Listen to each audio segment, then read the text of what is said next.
Salve, salve estudantes de Relações Internacionais, aqui é o professor Igor Castellano, professor da Universidade Federal de Santa Maria, Departamento de Economia e Relações Internacionais.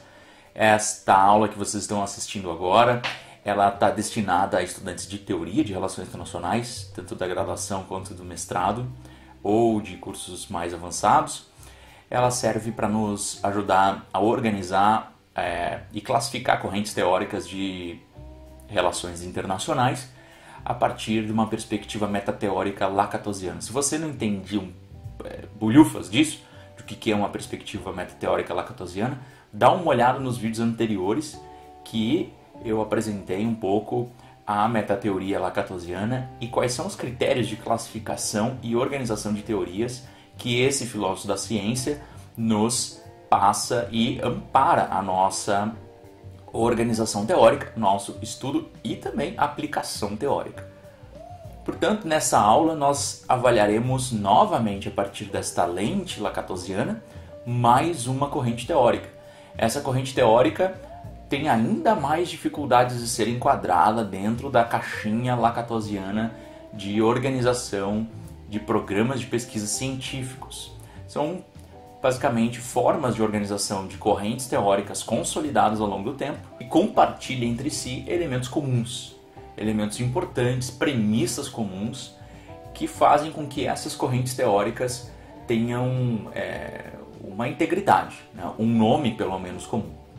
A gente chegou agora num ponto um pouco mais difícil, que são as teorias ditas pós-positivistas nas relações internacionais. Eu vou discutir um pouquinho o que envolve essa ideia de pós-positivismo, lato sensu, e tentar eventualmente propor uma discussão sobre se podemos ou não podemos, conseguimos ou não conseguimos classificar essas teorias dentro da análise lacatosiana. Um ponto importante é que antes da gente dizer que não dá para classificar uma teoria, um conjunto teórico na metateoria lacatosiana, a gente tem que testar, a gente tem que avaliar efetivamente a partir das métricas Lakatos, porque afinal de contas tal teoria ou tais teorias não conseguem se encaixar dentro da metateoria lacatosiana.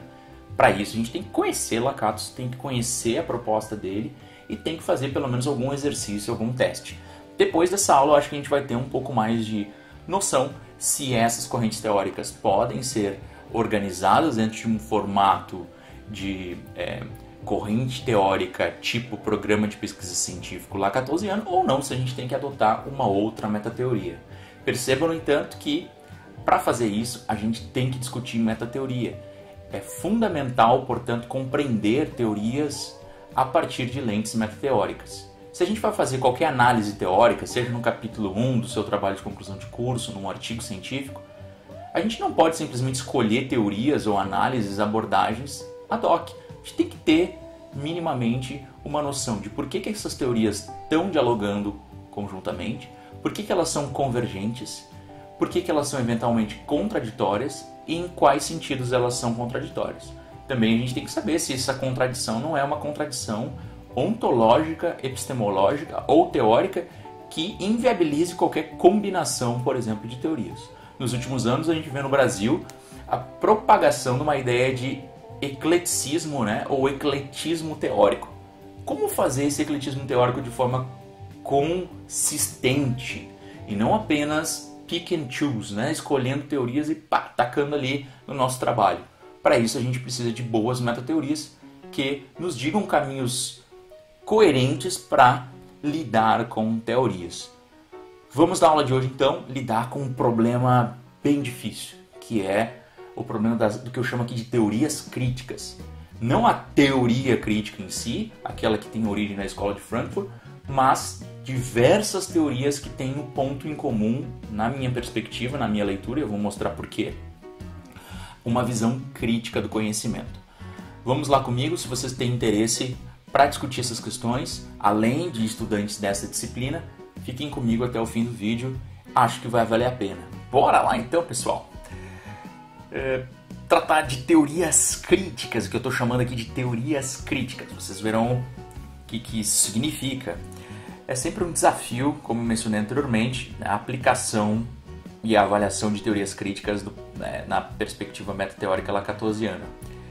mas eu sempre gosto de trazer para essa discussão e não descartar de cara a metateoria lacatosiana para análise dessas teorias críticas, porque isso nos abre caminho para um debate metateórico interessante, um debate metateórico que é necessário para nós verificarmos a importância nas ciências sociais, nas relações internacionais, da discussão metateórica e também de observar novas metateorias ou metateorias pouco difundidas, como a metateoria do Larry Laudan, que nós trabalharemos no próximo bimestre dessa disciplina, tanto do mestrado quanto da graduação, e que não necessariamente eu acho que vou fazer um vídeo sobre isso, porque possivelmente a gente já tenha voltado às aulas presenciais, mas ali eu vou apresentar uma metateoria um pouco mais passível de ser classificada ou de ser utilizada para a classificação dessas teorias críticas.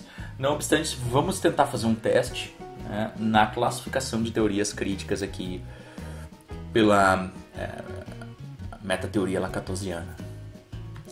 Bueno, então, para manter a estrutura das aulas anteriores, nós teríamos que, novamente, prospectar pressupostos e aí as premissas do núcleo duro, disso que a gente chama de teorias críticas, vou mostrar para vocês o que se trata, e o desenvolvimento e as subcorrentes teóricas desse eventual PPC, além das heurísticas positiva e hipóteses auxiliares, né? Então esse é o desenvolvimento específico. Bueno, premissas e pressupostos do PPC, ou dos PPCs. Então ainda tem uma discussão aqui se é um PPC, esse que eu chamei de teorias críticas, ou se seriam vários programas de pesquisa científica, como, por exemplo, teoria crítica, construtivismo, pós-colonialismo. Eu já descarto aqui teorias de gênero, por exemplo, ou teorias raciais, que podem ser adotadas nas relações internacionais, mas que são muito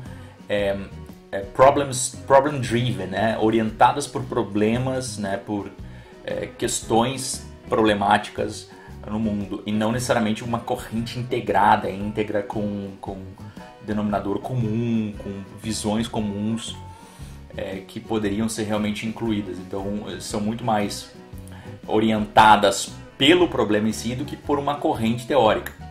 É muito comum você ver, por exemplo, eu sou construtivista, eu sou alinhado à teoria crítica, ou à teoria pós-colonial, mas é difícil você ver pessoas falando, eu sou filiado à análise de política externa. Você pode ser um analista de política externa, a sua corrente teórica vai ser derivada deste problema específico. E quando a gente tratar de Larry Laudan, eu vou explicar um pouco melhor sobre isso, mas existe certa noção de pertencimento, né, nessas visões teóricas específicas aqui que não existe no Problem-Driven Theories.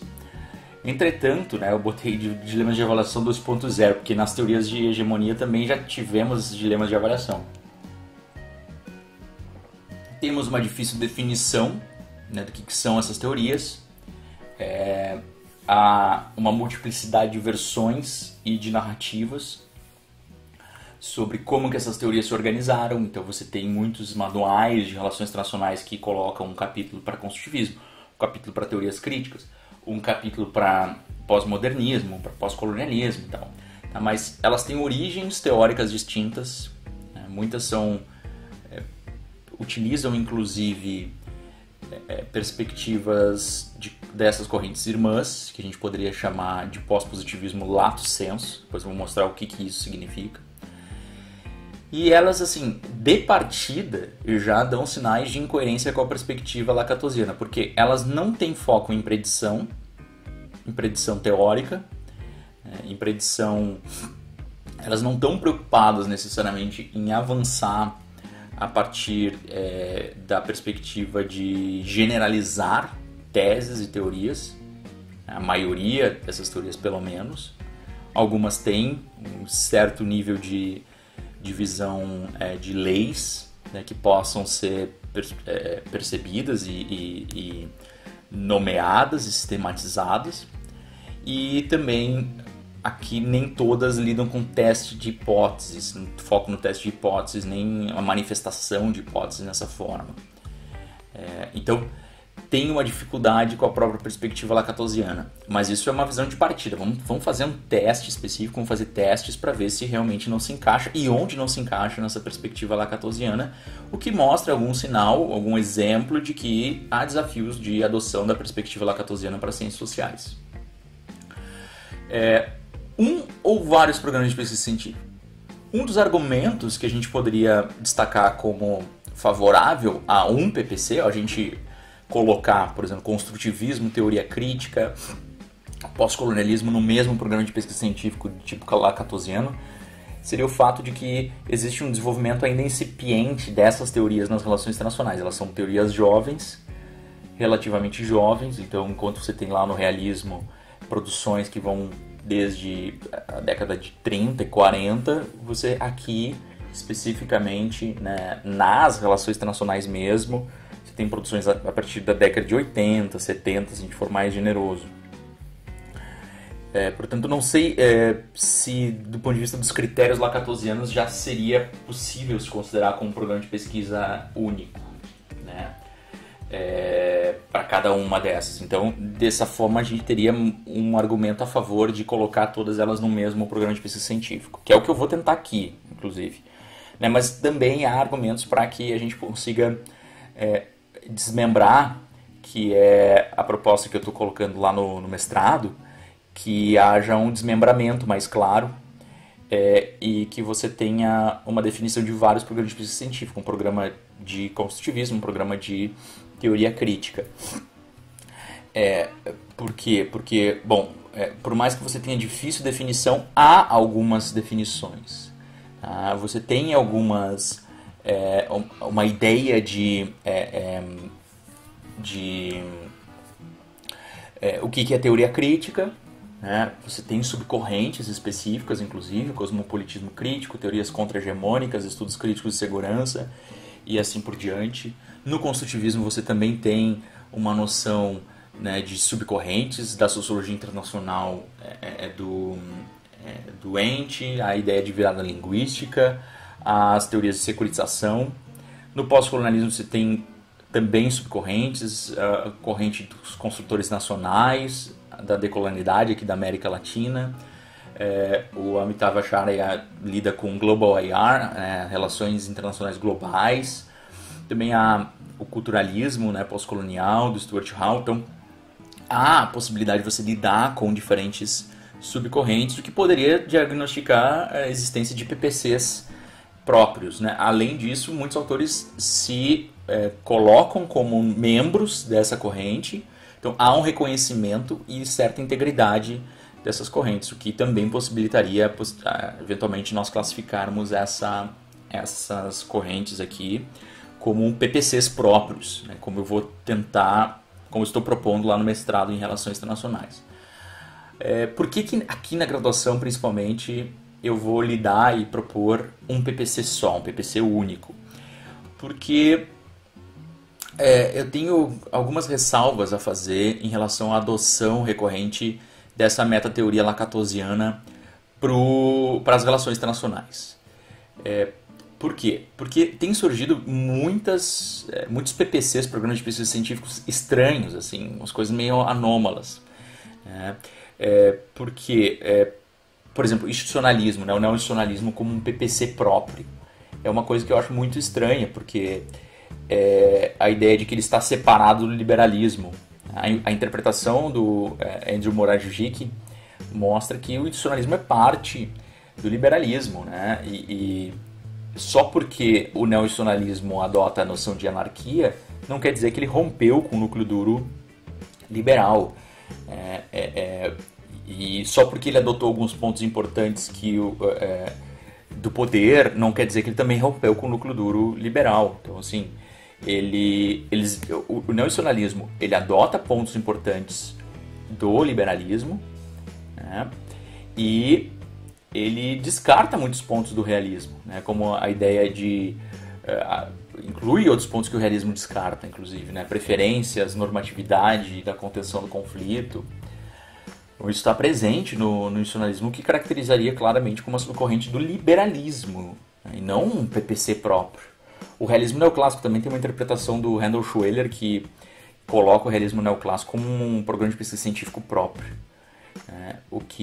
Mas aí eu pergunto, o que isso destoa, o que o realismo neoclássico destoa da filosofia realista clássica? E por que ele seria um PPC próprio, né? Então, a gente precisa, para classificar uma coisa como um programa de pesquisa científico, a gente tem que ir atrás do que significa ser um programa de pesquisa científico e por que existe integração ou desintegração de um PPC. E essa necessidade de entender Lakatos é o que eu ressalvo aqui, é a ressalva que eu faço, porque você pode ter discordâncias internas ao PPC. O Lakatos coloca isso, a ideia de que um PPC totalmente agreement, né? O PPC está sempre concordando, é uma utopia, né? Pode haver discordâncias internas desde que não haja discordância em relação ao núcleo duro. Ou seja, existe um PPC do realismo ofensivo? No meu ponto de vista, é óbvio que não. Porque o realismo ofensivo é uma subcorrente do PPC realista. Não é porque ele discorda do realismo defensivo que ele rompeu com o núcleo duro do PPC realista. Né? Então, quando autores da ZRI adotam ou adotaram Lakatos para avaliar as teorias de relações internacionais, na minha leitura, acabaram diminuindo o significado do que é um programa de pesquisa científico para qualquer formulação teórica, uma corrente pequena, que eles interessava classificar como um PPC. Tá? Então o PPC não é só um artifício de classificação e leitura de uma corrente teórica, ele precisa ter uma integridade em condições mínimas para se configurar enquanto tal. E eles são corpos teóricos consistentes, geralmente levam décadas, às vezes séculos, para se consolidar. Então importa antes a gente testar se é ou não é um PPC, né, para que depois a gente vá tentar, com critérios mínimos, dizer se eles são PPCs próprios, no caso aqui, né, das teorias críticas. Então esse teste eu vou propor aqui nesta aula. E o ponto fundamental é que se a origem filosófica dessas correntes é uma origem comum, é bem provável que compartilhem premissas comuns. Ou seja, deve ter um mesmo núcleo duro, é provável que tenha. Então assemelham-se no atacado, né? Eles se assemelham na essência e discordam no varejo, discordam na forma, né? Nos elementos mais aplicados da teoria. Então, vamos fazer esse teste. Estou aberto, obviamente, a críticas, porque esse é o papel da ciência, propostas e discussão dessas propostas científicas, né? Teste e reteste. Para a ideia de um PPC único, né? Que nome que a gente daria para esse PPC único? Por que o professor não colocou o nome do PPC de pós-positivista? Porque não é pós-positivista, né? Quer dizer, é pós-positivista, mas não são só eles que são pós-positivistas. Se a gente for uma noção um pouco mais consistente, estrito senso do que é positivismo, e eu trago aqui a fonte do Robert Jackson e também do próprio Joseph Lapide, para discutir essa questão do positivismo e de como que estágio de empreendimento positivista as teorias de relações estão hoje. Eu perguntaria, o que nas relações internacionais ainda é positivista? Na visão do Joseph Lapide, a noção de paradigmatismo, se a gente for ver a ideia de que existem correntes teóricas que assumem a ideia de que elas têm visões de mundo diferentes, isso está presente em quase todas as teorias de relações internacionais. Então, é muito diferente a gente comparar relações internacionais com as ciências econômicas, por exemplo, em que você tem sim uma perspectiva de que do indutivismo ainda é muito experimentalista, a ideia de que você tem como rodar modelos, esses modelos estão respondendo e analisando os fenômenos por si só, as fontes falam por si.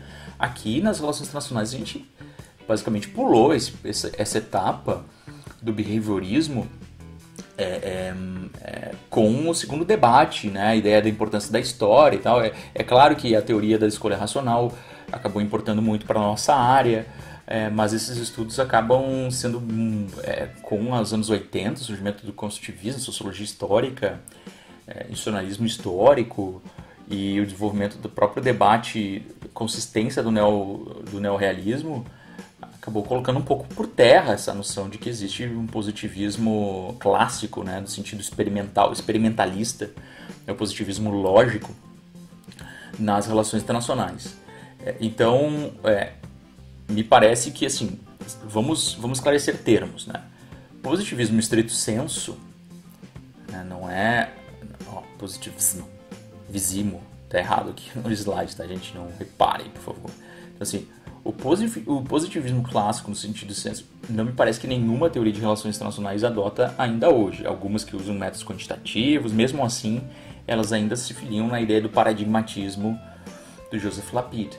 Então, acho que poucas estão aqui nesse cantinho aqui, se a gente fosse, ó, nesse cantinho aqui, ó, nesse ponto aqui, tá? E o que quer dizer isso aqui, ó? É a noção do que os teóricos ou qualquer pessoa tem sobre conhecimento e sobre a realidade. Então, a realidade é produzida ou a realidade é dada? Ou seja, existem leis naturais, existem processos que são observáveis para além da lente do agente que está lendo, daquele que está observando. Ou seja, existem leis que a gente pode observar no mundo, certo? Dualismo. Não existem leis, é sempre uma narrativa, é sempre uma forma de discurso. Tá? Então, produzida, né? Uma realidade monista, uma visão monista, né, da realidade. E aqui a noção do conhecimento. A gente pode ter um conhecimento absoluto daquilo que é ou dado ou produzido, ou a gente pode ter um conhecimento só limitado daquilo que é ou dado ou produzido.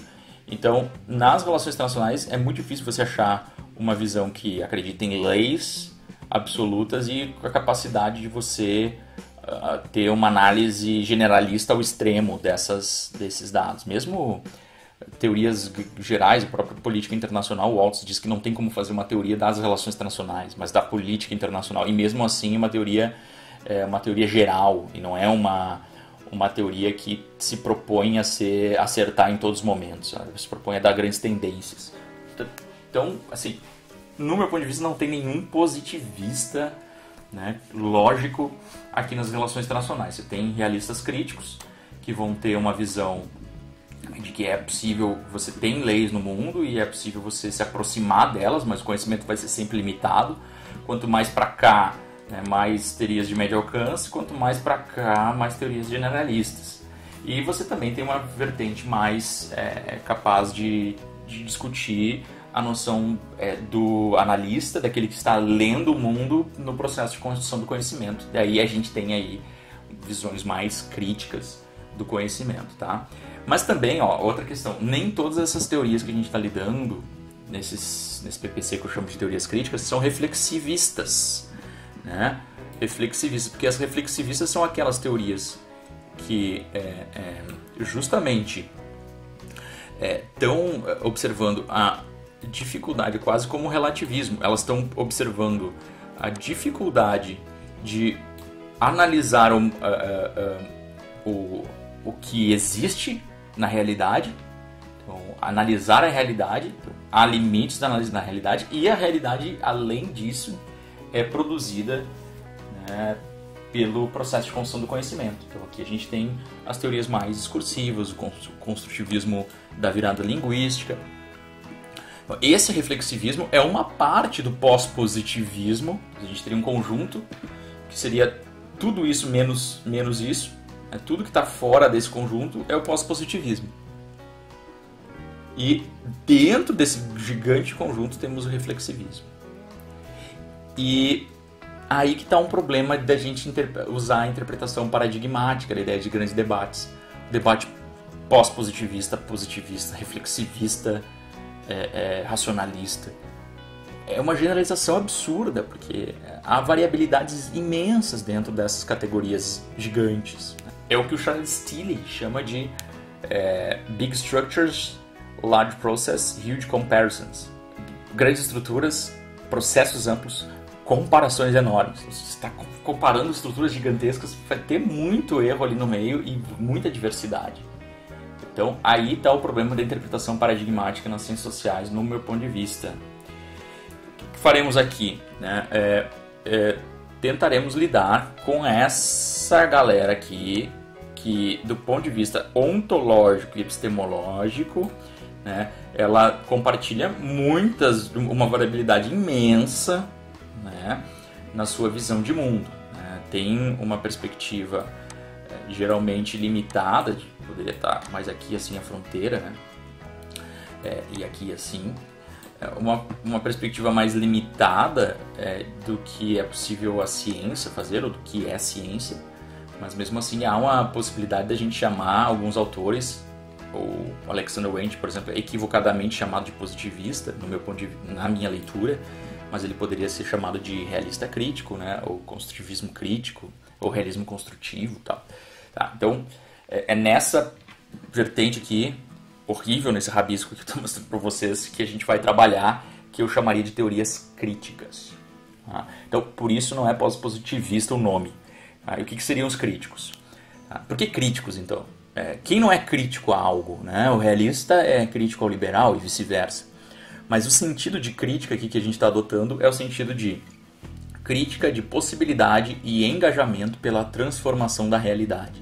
Então, a ciência se coloca como crítica, a ciência se posiciona como crítica à realidade dada. Então, não está nesse quadro aqui especificamente. A diferença não é o positivismo ou pós-positivismo. A diferença que está constituindo aqui esse PPC é a visão dele sobre a importância, né, de normatividade explícita, sem uma máscara de ciência. Não é que eles dizem que não existe ciência, mas é que a ciência deles não é aquela ideia de ciência que está destituída de valores ou destituída, por exemplo, ciência, resultados de pesquisa são resultados científicos, são válidos e ponto. Não, cada escolha que você toma na ciência é uma escolha de valores, de visão.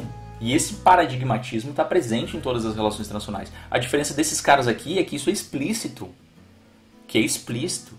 A diferença paradigmática, a diferença dos valores que são colocados aqui, dessa galera aqui, é que eles explicitam, né? A normatividade explícita. Não é que o liberalismo não tem a normatividade, nem o realismo. Mas aqui é explícita, sobretudo, né? E então uma noção de uma epistemologia crítica, mas a ciência que existe para algum propósito.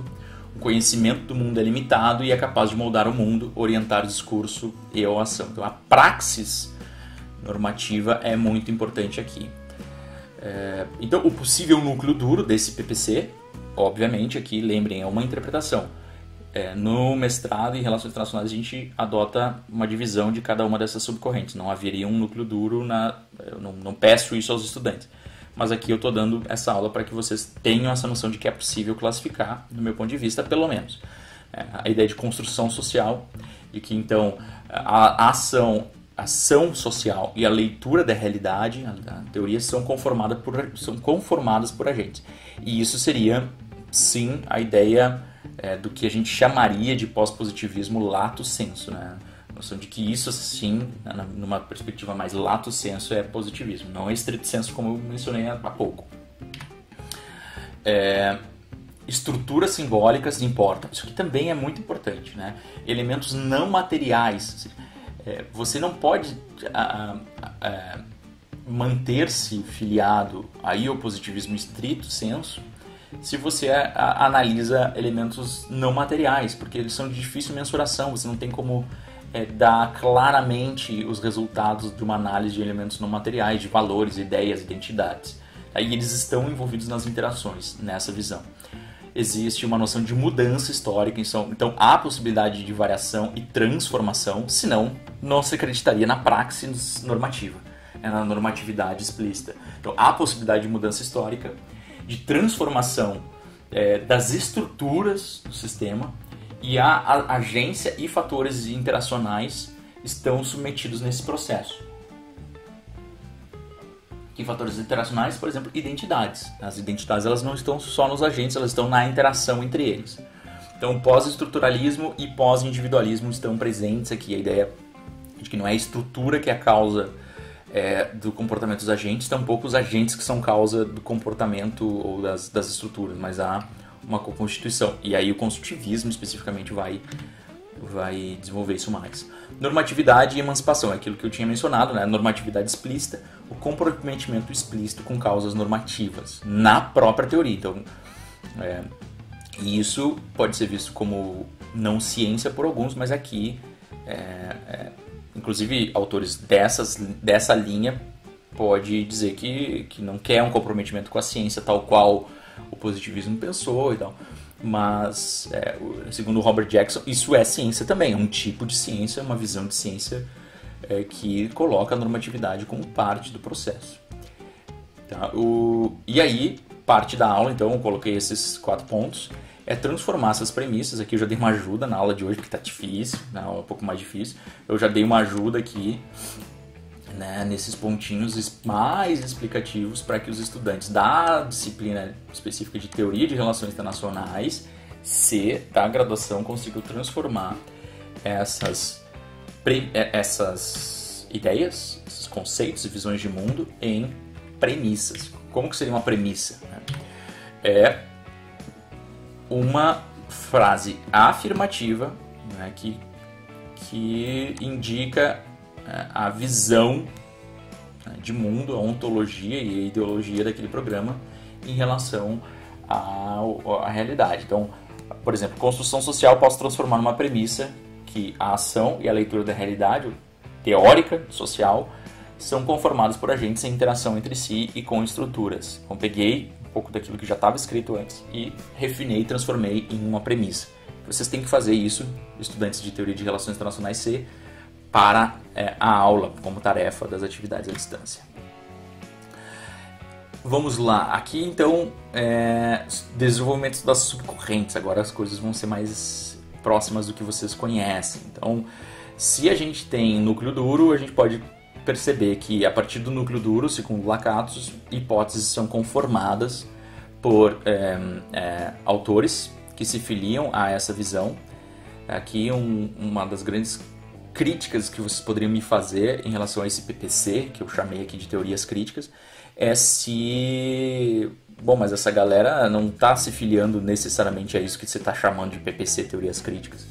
Verdade, verdade. Mas há um potencial de que existem elementos denominadores comuns entre essas diferentes subcorrentes, como eu vou falar aqui. Bom, vocês já devem ter visto nas outras aulas essa estrutura. Então, quem não viu, volte lá nos vídeos anteriores e no vídeo de Lakatos para ver como isso aqui funciona. Vamos para subcorrentes, tá? Então, essas hipóteses que vão ser testáveis, o núcleo duro nunca é testável, são premissas que são dadas, visões de mundo, visões da realidade. As hipóteses são testáveis e a composição dessas hipóteses vai formar subcorrentes. As subcorrentes teóricas do PPC, teorias críticas que eu estou trazendo aqui, podem ser mais do que essas 3, mas eu estou trazendo 3 que são, no meu ponto de vista, as mais desenvolvidas na área de relações internacionais e importantes também para o nosso país, né, para o desenvolvimento de teorias aqui no Brasil. Elas têm grande difusão no Brasil, podemos avaliar tranquilamente essas subcorrentes. Lembrando que os estudantes que estão fazendo essa disciplina já viram teoria de relações internacionais, né, na graduação 1 e 2, os que estão na graduação, e os que estão no mestrado já cursaram geralmente um curso de teoria de relações internacionais. Os que não fizeram, é só me solicitar aporte e amparo de manuais que eu passo para vocês e também manifestem as suas dúvidas, tá? Teoria crítica, construtivismo e pós-colonialismo. Teoria crítica. Que diferença que faz a teoria crítica das teorias críticas que são esse emaranhado, né, do PPC? Então, a teoria crítica é um tipo específico das teorias críticas. Que estranho, que nome me confundiu total. Tá, por quê? Porque teoria crítica, especificamente, é um conceito que foi cunhado por autores, né, da Escola de Frankfurt, por Adorno, Marcuse e Horkheimer, que adotaram uma perspectiva de que o conhecimento, ele precisava ser... havia limites da razão instrumental, a ideia de racionalidade de um homem unidimensional, do Marcuse, né, de que as teorias das sociedades elas estavam assim, neutras, e que elas só relatavam a sociedade como ela era. Não, na realidade a interpretação deles é uma crítica às teorias tradicionais, né, e por dizer que as realidades são dadas e eles só criam modelos analíticos para avaliar aquela realidade. na prática, que eles argumentavam que as teorias estavam assim a serviço de uma causa, né?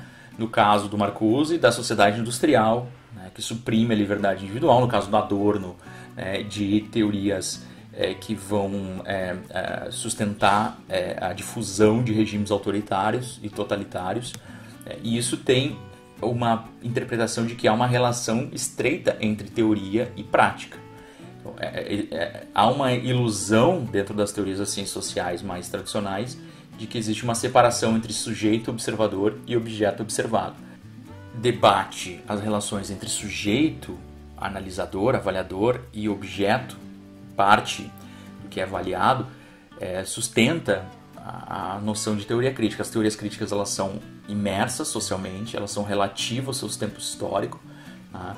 E elas são também, elas têm programas de ação, aquela normatividade explícita que está lá presente no núcleo duro. Então reforça essa ideia e adiciona essa noção de que as teorias elas são feitas depois por alguém para algum propósito. O Cox vai reforçar isso, mas a noção de que as teorias são parte, aqui na ideia de teoria crítica, de um processo político-social de constituição de sistemas hegemônicos, né? O Gramsci e aí o Cox, dentro das relações internacionais, vão reforçar essa noção de que esses elementos simbólicos, a ciência, a cultura, a ideologia, são parte de um processo de constituição do conhecimento ou de uma sociedade hegemônica que favorece certas classes e elites.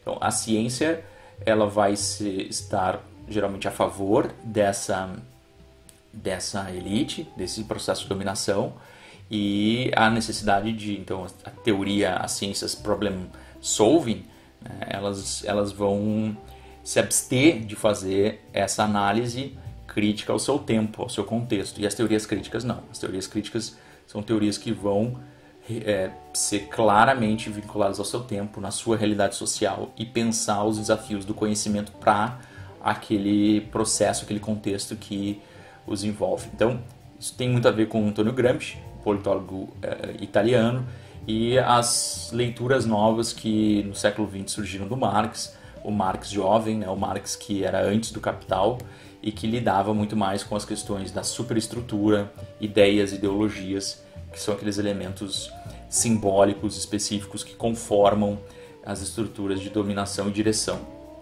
Então, a teoria crítica tem que estar em sintonia com o seu tempo, tem que estar interessada na transformação social. Isso está muito mais claro aqui nessa praxis, nessa subcorrente aqui. Enquanto o construtivismo, o pós-colonialismo tem essa praxis, mas aqui a análise desse processo de praxis e análise de um conhecimento que tem que ser feito a partir do contexto que vai ser desenvolvido nesse subgrupo aqui.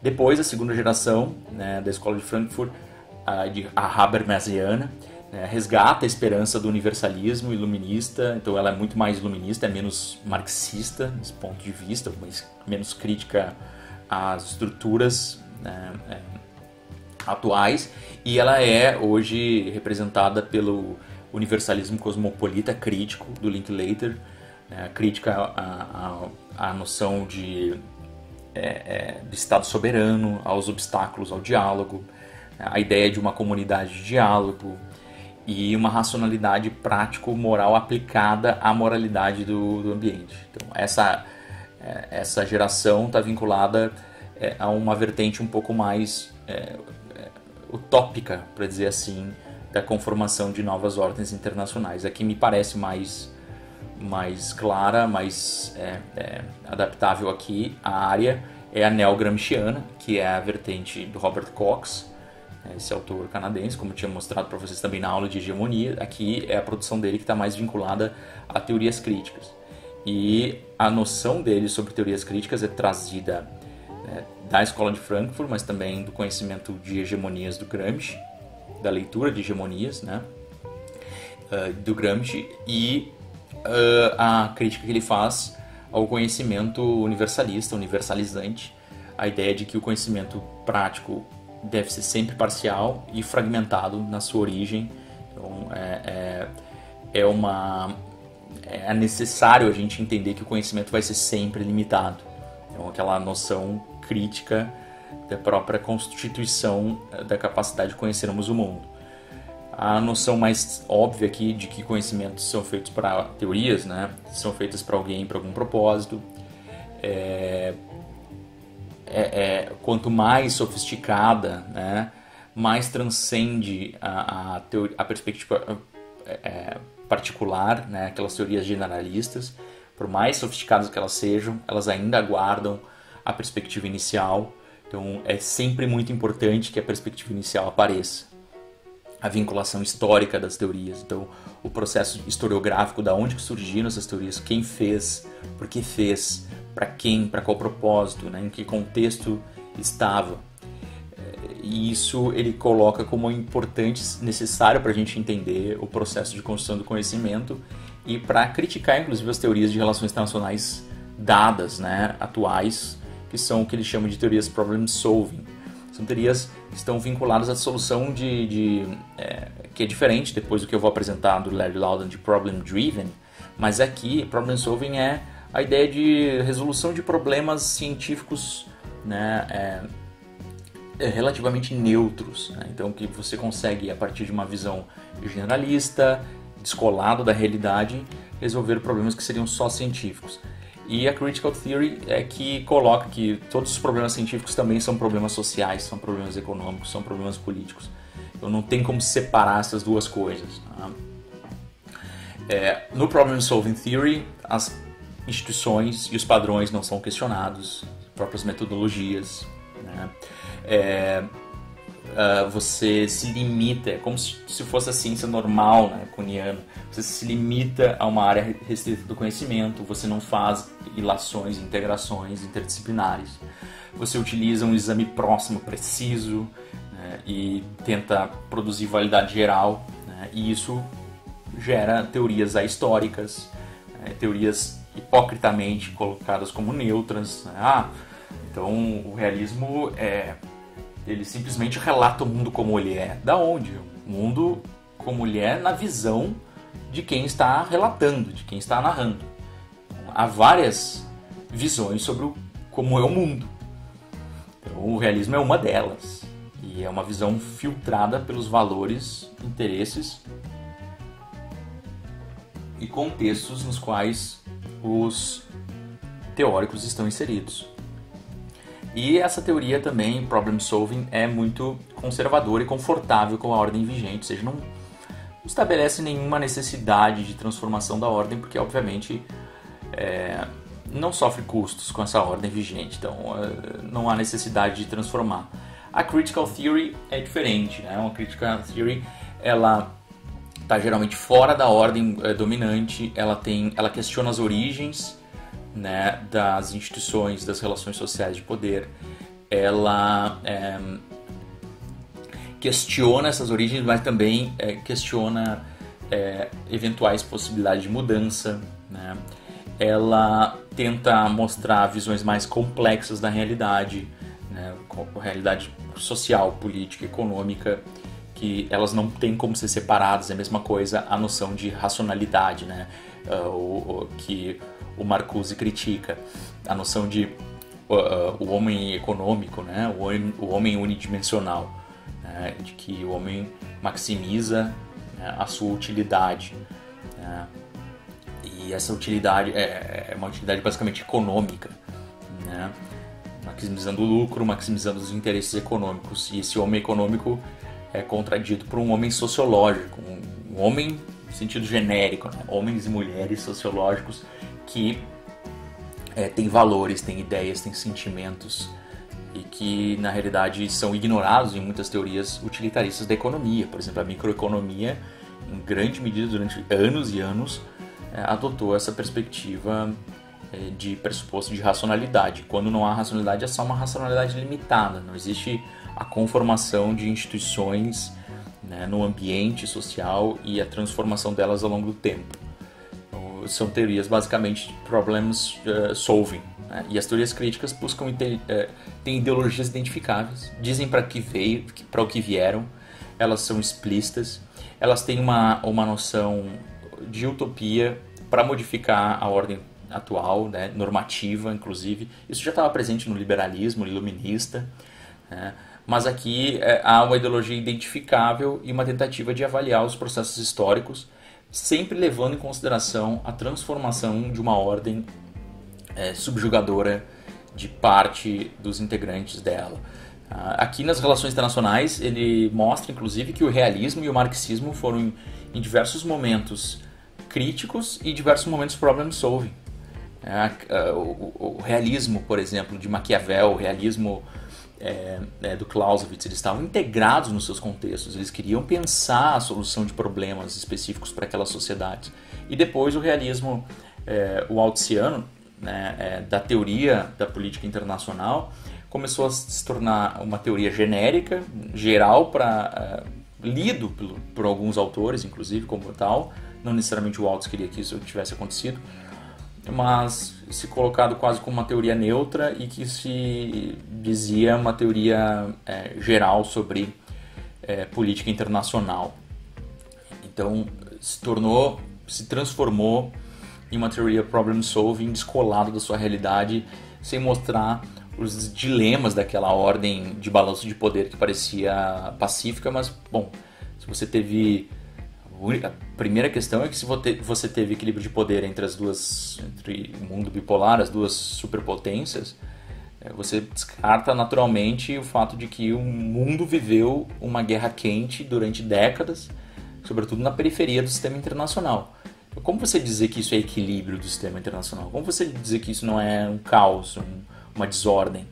Isso é muito importante e é omitido nas teorias do Waltz, tá? Então, uma discussão sobre condições para uma teoria crítica, que é esse elemento da normatividade explícita e da praxis. A ação nunca é absolutamente livre, a ação é vista sempre em quadros históricos. A teoria também é moldada por essa problemática, então a teoria é moldada por a problemática da ação.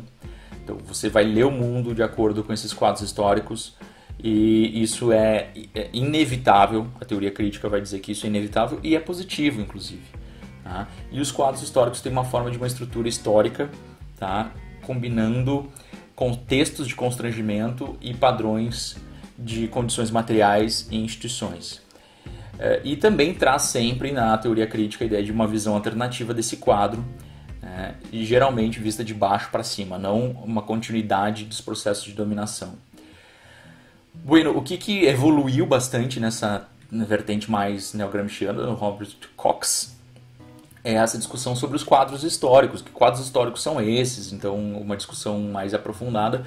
E aí a tentativa de ver o que nós temos no mundo contemporâneo, de transformações da ordem internacional contemporânea, visando, ou tendo como pano de fundo, essa leitura de quadros históricos. Eu tinha tratado já na aula de hegemonia essa noção de que a hegemonia é composta por 3 pilares: capacidades materiais, né, ideias e instituições. Ao mesmo tempo que a leitura de hegemonias do Cox define hegemonias enquanto tais, então a composição desses 3 elementos da ordem nas forças sociais e estatais, para o Cox, como é uma teoria crítica, isso são quadros de ação também, são quadros históricos que vão ser os espaços de ação, os espaços de disputa. Não apenas constatando isso na leitura dele das relações internacionais, mas também indicando o que seria mais emancipatório como luta nesses espaços. Então a ideia de capacidades materiais ali é um espaço de disputa, a noção de ideias e valores é um espaço de disputa, e as instituições. Isso forma hegemonias dos sistemas internacionais, e também a composição e recomposição desses espaços, desses quadros de ação, vão produzir resultados. E ele uma ideia de 3 resultados mais prováveis que ele está vendo no sistema internacional contemporâneo, e o que seria mais emancipatório na visão dele, do ponto de vista da reconstrução, da democratização e inclusão no sistema internacional de diferentes povos, né? Aqui a ideia de internacionalização da produção, a ideia de domínio do capital internacional, a internacionalização do Estado, né? E isso produziria muitos conflitos sociais também nos países do centro. e também nos países periféricos, a mecanização, a robotização. Então, esse é um dos caminhos, e isso pode ser um dos resultados das mudanças atuais que nós vemos no sistema internacional. Uma segunda possibilidade, então, a primeira é a reiteração da hegemonia internacional contemporânea, né, a globalização e a proliferação do neoliberalismo como modo de gestão do Estado. A segunda forma é a estrutura mundial não hegemônica, com centro de poderes conflitantes. Então você tem diversos países neomercantilistas disputando espaço. Isso também tem a potencialidade de acontecer, disputa comercial Estados Unidos e China. Países periféricos ligados mais a uma ou outra economia central, mas também vinculados a essa disputa. E um terceiro elemento que ele está colocando aqui, mas isso já na década de 80, então isso mudou muito. Inclusive os textos que os estudantes estão lendo na disciplina são mais recentes. Mas aqui a ideia, então, de uma contra-hegemonia, a possibilidade de uma contra-hegemonia ainda como uma coalizão de países do terceiro mundo contra a dominação dos países centrais. Isso estava muito... havia um potencial nos anos 60 e 70, talvez, para isso, né, no auge do movimento terceiro-mundista. Mas aqui, sobretudo com o facelamento do arabismo, né, e com a vitória de movimentos neocoloniais e novas alianças aos países centrais e regimes autoritários pró-capitalistas no terceiro mundo acabaram limando essa possibilidade. E até hoje falta um projeto suficientemente claro, né, uma ordem sul-sul, o BRICS poderia mostrar um pouco isso e tal, mas faltaria nesse momento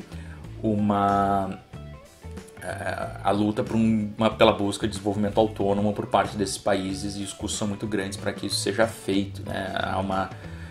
A contra-hegemonia sempre vai estar sendo reprimida pela hegemonia. Então, essa é a visão que ele está sempre vendo, e ele deixa aberto essas possibilidades. O que seriam os caminhos dessas possibilidades para acontecer? É óbvio que ele opta por uma visão contra-hegemônica, mas essas possibilidades estão em aberto. Vamos para o construtivismo, então.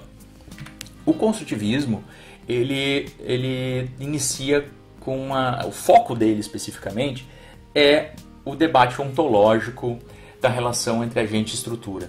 A origem dele é a discussão entre materialismo e idealismo, e a importância do idealismo, do papel das ideias como causa e constitutivo da realidade. Ideias e valores como pontos importantes. Então, assim, é uma discussão que está no debate agente-estrutura e que é um pouco acabou se tornando um pouco uma discussão sem fim, em que você tinha uma perspectiva behaviorista da ciência, nos 40, 50, a partir dos anos 60, visões mais estruturalistas, e aí se tornava um debate sobre o que vem antes, o ovo ou a galinha, né? Vem a galinha, o ovo, ou essas coisas são o agente ou a estrutura, né? O que é a causa? É a água ou H2O? A escravidão, na escravidão, o que é a causa? É o escravista, o senhor de escravos, ou o escravo? No colonialismo, o que é a causa? É o escravo, a metrópole ou a colônia? Então, o que vem antes nesse processo? Então, essa noção de constituição é muito importante, de que não há uma causa e um efeito. Essas coisas se constituem mutuamente. Você não tem como pensar numa turma sem professor e estudantes. Não vem antes o professor e depois vem estudantes. Não vem antes estudantes e depois vem professor. Isso é constitutivo, é parte integrante. O colonialismo, parte integrante a colônia e a metrópole. A escravidão, a parte integrante escravos e escravistas, senhores de escravo. É claro que as intenções, os interesses, você pode tentar mencionar, mas o processo em si, ele é conformado por agentes e estruturas ao mesmo tempo. Então, há uma negação à precedência lógica, E a sociedade em si está na interação. Nesse processo interacional é que as entidades são constituídas.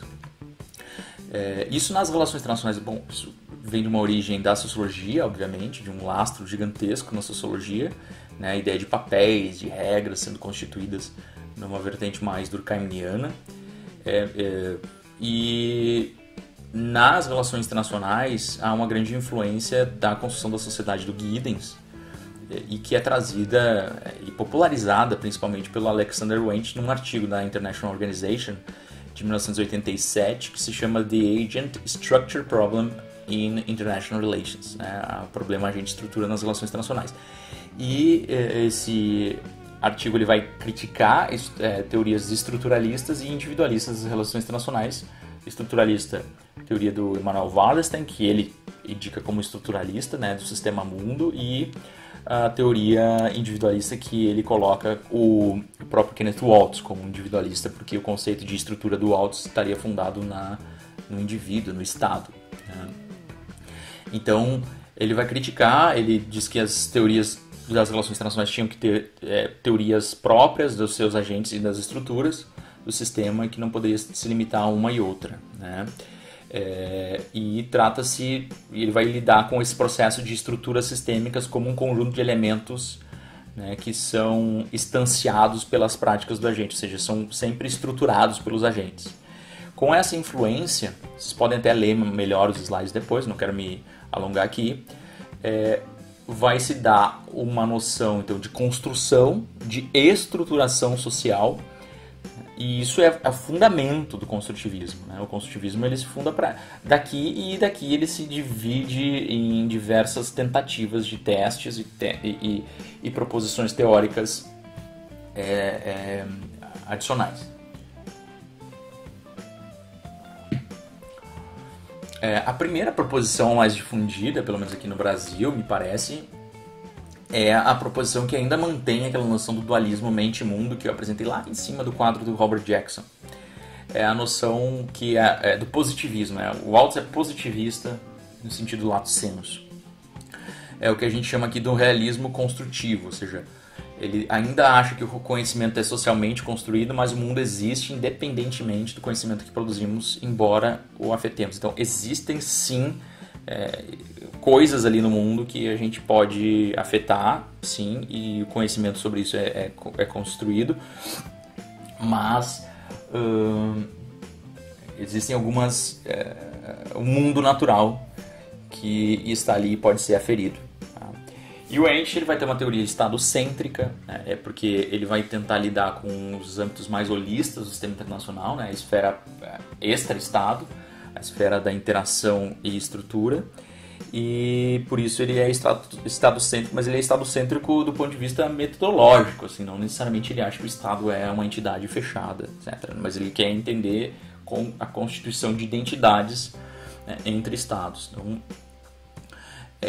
e aí está uma visão interessante. Assim, o que é o realismo construtivo? A ideia de que existem coisas lá no mundo, por exemplo, a estrutura interna dos átomos, antes mesmo de se conseguir mapear as estruturas internas dos átomos, você já tinha condições de operar, né, teorias sobre átomos para construir armas nucleares, por exemplo. Então, essa teorização sobre coisas que a gente inclusive não conhece é possível, né, e isso é uma ideia de inferências, né, inferências capazes de serem tiradas do mundo, são inferências limitadas, com seus limites cognitivos, mas elas podem dar lógica para o mundo, né, nesse realismo científico. O Wendt ele vai lidar sobretudo com essa perspectiva aqui holista, né, a ideia de sociedade internacional, de uma visão holista e idealista, ou seja, a sociedade internacional tem elementos idealistas, ou seja, de ideias, de valores, identidades, e ele vai lidar com a parte sistêmica, né? Ou seja, que é na composição do processo internacional que essas estruturas vão se conformar, e não necessariamente na visão dos estados, como o liberalismo pensa, nas suas preferências, etc. Então a gente vai estar nesse ponto aqui, a ideia de sociedade internacional. Aqui a noção neogramsciana, eu discordaria dele, acho que essa visão aqui de neogramsciana como materialista, eu acho menor, acho que todos abrem espaço para o idealismo, talvez o construtivismo ele foque aí essencialmente no idealismo como elemento do seu desenvolvimento, mas todos abrem espaço, na minha leitura, para o idealismo, inclusive os próprios elementos de ordem de ação que o Cox apresentou, que eu mostrei agora há pouco, mostra o papel de ideias e instituições. Tá? Então, construtivismo do doente também vai ser capaz de discutir anarquia, ser capaz de discutir o fato de que você produz nas interações e identidades das interações recorrentes entre os estados, que se formam com as interações recorrentes dos estados, estruturas identitárias que diminuem o impacto na anarquia, inclusive mudam o que a gente poderia chamar de cultura da anarquia. Você tem culturas de anarquia hobbesiana, de inimizade, de autoajuda, que seria altamente polarizada, né, lockeana, de rivalidade, mas não marcada necessariamente pela vida ou morte, ou questões de soberania, ou de segurança, e uma noção de kantiana, né, da cultura de amizade, que seriam disputas resolvidas pacificamente, uma ideia de que você tem um sistema minimamente amistoso, né, um sistema amigável das relações entre estados, e a identidade é que produz essa ideia de amizade, né, estados sendo amigos ou inimigos de outros. Então, essas culturas são as ideias de interação, e elas se produzem pela interação, pela autorreferência, pela noção intersubjetiva, né, do funcionamento do próprio sistema.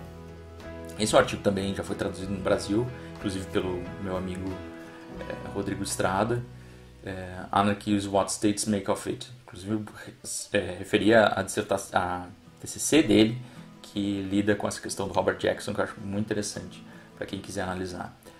Tá? Então, a anarquia é o que os estados fazem dela.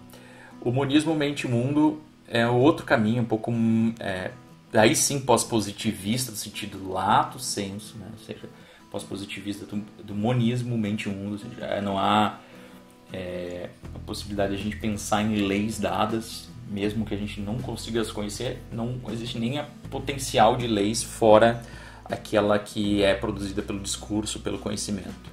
É um idealismo construtivo, não é um realismo construtivo. O idealismo construtivo que diz que o conhecimento e o mundo são dependentes do conhecimento que produzimos, e produzindo conhecimento estamos criando o mundo que vivemos. E isso está muito fundado na noção da virada linguística, os atos de fala, né, a noção de discursos como a própria ação política, a linguagem é uma ação, a ideia de regras e normas construindo o discurso. Então aqui está o interpretativismo também do que acontece nas relações internacionais a partir de discursos. Aqui eu colocaria também a ideia da teoria de securitização, um processo assim que, principalmente pela corrente da escola de Copenhagen, que pelo Allweaver coloca a noção de que não existem ameaças de segurança dadas, né? Elas sempre vão ser constitutivas, sempre ser construídas a partir do processo de securitização, processo discursivo. Vejam como essa corrente se espalha para várias subcorrentes, tá? Vamos lá para o fim, estamos nos alongando bastante, mas vamos chegar no fim. Pós-colonialismo. Pós-colonialismo seria, então,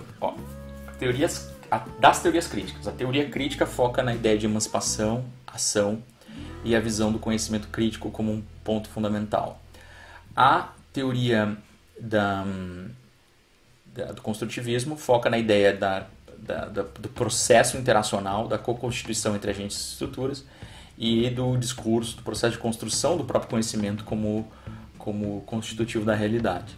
E aqui, no pós-colonialismo, a gente pode ter vertentes diferentes do pós-colonialismo, mas o foco está num processo específico, que é o processo de colonialidade, de um evento específico na história da humanidade, decorrente do imperialismo, da expansão do capitalismo, expansão do Estado Nacional, expansão do sistema interestatal e intercapitalista europeu, para as regiões periféricas do mundo, na realidade para outras regiões do mundo que se constituíram então dentro desse sistema, foram forçados a integrar esse sistema numa posição periférica.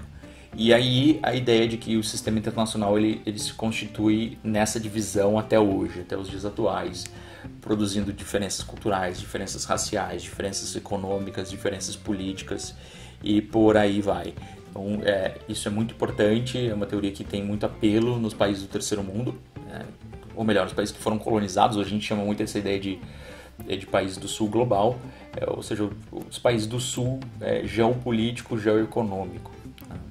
E tem uma discussão muito importante sobre o que é teoria, a ideia de que a gente precisa ter teorias que se valem também de casos esquecidos, que vão fugir da simplificação da realidade. Muito das relações internacionais que a gente aprende até os dias atuais são teorias ocidentais das relações internacionais, que vão explicar generalizações a partir do caso ocidental, leia-se ocidental Europa, ocidental e América do Norte, excluindo México, pouquíssimos países, os países que foram colonizados, mas conseguiram se emancipar, ou que tiveram um alto grau de colônia de povoamento, basicamente se transformaram aquelas sociedades locais numa sociedade europeizada, ocidentalizada, de forma positiva, de forma inclusive com muitos choques culturais com as populações que estavam lá. Hoje a gente tem toda a discussão do racismo, os processos de mobilização nos Estados Unidos, no Brasil. Então isso também é parte dessa discussão de colonialidade. Aqui tem um livro interessante, que é um livro que tenta conceber um pouco essa ideia de teorias não ocidentais das relações internacionais, que mostra como o pós-colonialismo tem gerado frutos na área de relações internacionais, porque é uma corrente gigantesca na sociologia, gigantesca na história, mas nas relações internacionais, como tem se desenvolvido. O ponto central também é o lugar da normatividade, mas é uma normatividade vinculada ao sul global, ou ao terceiro mundo, ou à decolonialidade, ou à desconstrução da ideia de colonialidade, da ideia de subjugação cultural, subjugação econômica, subjugação política, subjugação racial.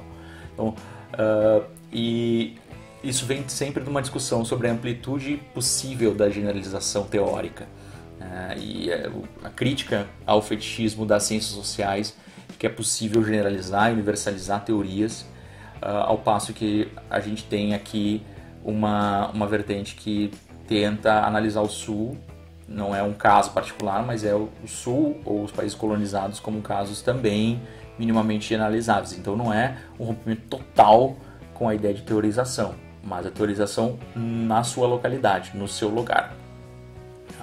Então teorias universais são impossíveis, que é possível a gente fazer teorias vinculadas localmente. A ideia de geografia e localidade está muito presente aqui. Vincula-se muito às ideias anteriores, tanto da construção, constituição da própria visão e leitura do mundo, do construtivismo, da ação e da praxis das teorias críticas, mas aqui é a diferenciação geográfica. Então você tem um locus importante e uma leitura teórica que quer até se emancipar das próprias teorias críticas de origem europeia, porque tem sim uma certa pretensão de método universal, mesmo as teorias críticas e o construtivismo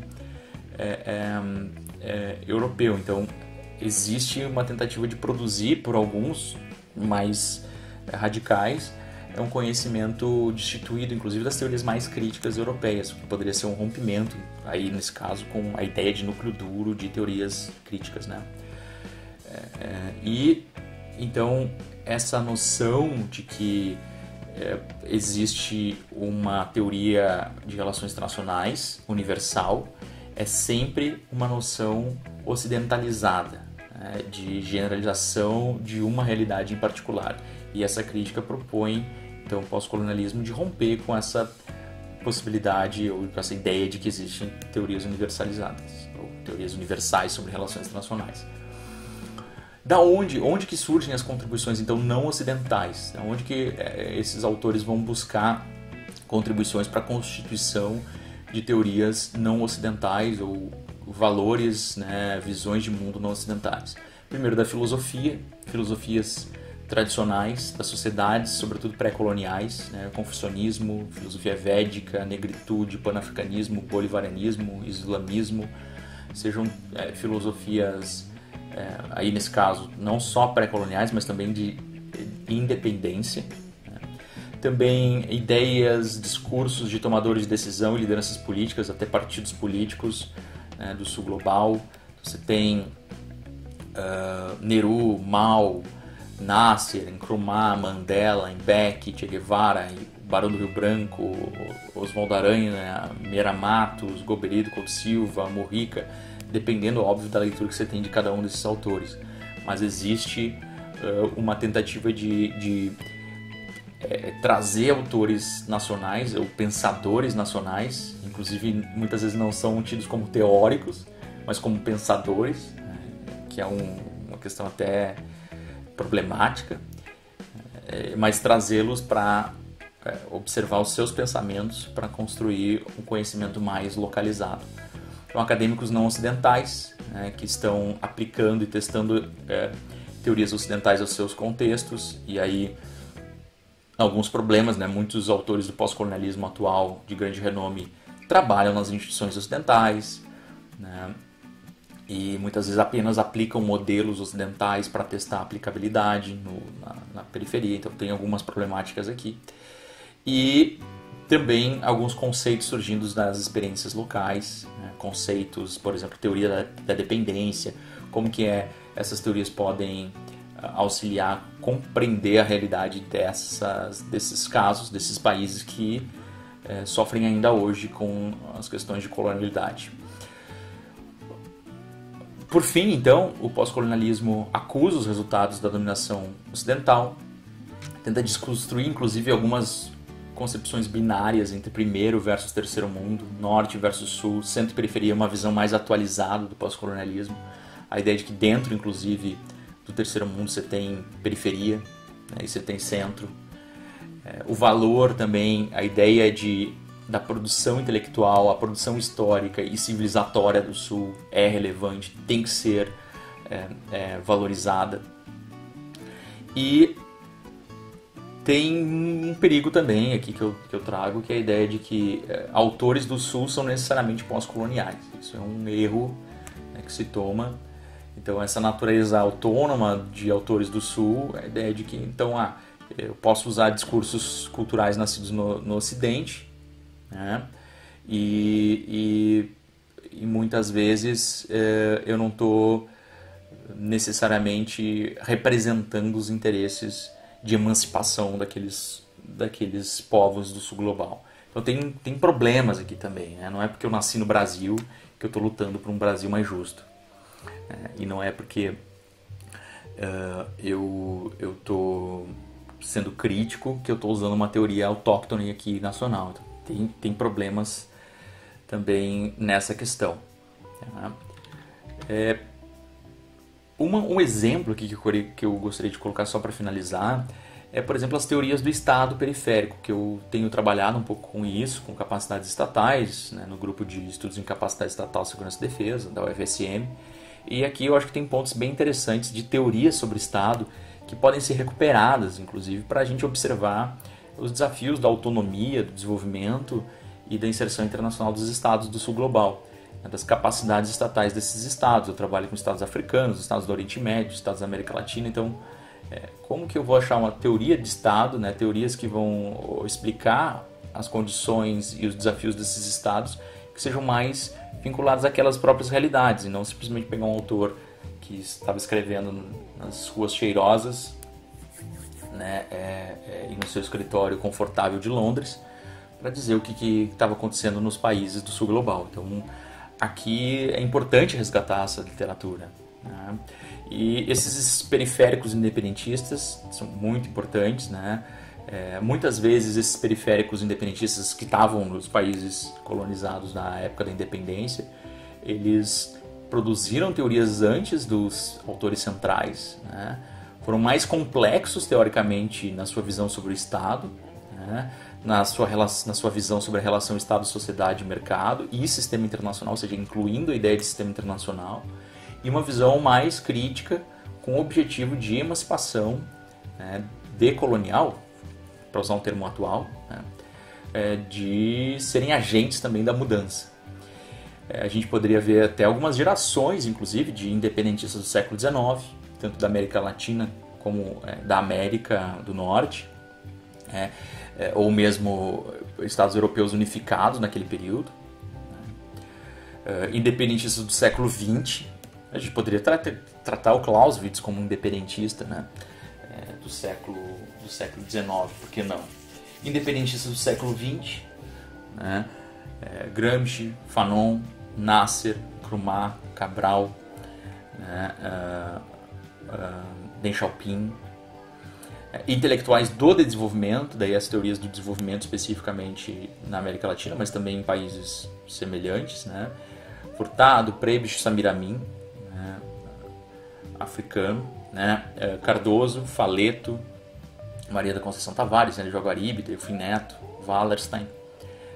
E o Wallerstein faz uma transição, inclusive, que são não mais intelectuais, mas aí teóricos, que produzem teorias, né, que são menos engajados, inclusive menos críticos, né, e engajados, né, com a emancipação, e mais teóricos. E daí eu colocaria aí a noção de Estado do Cox, do Arrighi, do Chang, do Fiore, do Presser Pereira, do Ayub, do Barry Boson, teóricos sobre o Sul. Então são visões aqui que podem contribuir para perspectivas não ocidentais sobre o conhecimento. Tá? É uma parte que eu acredito que também está vinculada às teorias críticas. Então, se a gente for constituir finalmente o que é o PPC de teorias críticas, a minha proposta é que teríamos um núcleo duro, daí os estudantes teriam que auxiliar a organizar, né, a tarefa dos estudantes a colocar as premissas, né, no papel, não mais no papel, agora no computador. A teoria crítica seria aquela que a gente até poderia dividir entre cosmopolitismo crítico, teorias contra-hegemônicas, estudos críticos de segurança, tem um texto inclusive da disciplina, e que aqui a gente pode discutir depois para um seminário, que é a ideia de que você utiliza a noção de segurança humana para a emancipação de sociedades em processo de subjugação, né? Aqui o construtivismo, a sociologia internacional doente, a virada linguística, os estudos de securitização, o pós-colonialismo, os construtores nacionais, decolonialidade, Global International Relations, do Amitav Acharya, são outras correntes que a gente pode discutir aqui, as análises sobre teorias das relações internacionais, da Alan Tickner e do terceiro mundo, que também a gente vai debater. Eu acho que já debati até na primeira aula sobre Lakatos, mas vamos debater mais em próximas aulas. Tá? Seriam, então, subcorrentes. O que também poderia ser, se vocês quisessem organizar esses subconjuntos teóricos, que eu chamo aqui de subconjuntos teóricos, em PPCs, como é o caso lá do mestrado, eu teria algumas dicas de que essas seriam, em princípio, algumas das subcorrentes. No construtivismo há mais análises que vão mostrar outras subcorrentes mais específicas, né? Mas teríamos então que achar o que seria o núcleo duro, né, do construtivismo, do pós-colonialismo e da teoria crítica, caso vocês não concordem com essa ideia de teorias críticas e queiram pensar em PPCs, né, não um PPC de teorias críticas como esse, mas 3 PPCs, né, um PPC para cada um. Mas isso é questão para discussões para aprofundamento, e aqui também tem algumas questões que vão ser parte das análises dos exercícios da disciplina, né, para tentarmos identificar essas hipóteses, as premissas e ver onde há coerência e divergência dessas hipóteses e a atualização dessas leituras, dessas pesquisas para as relações internacionais de hoje.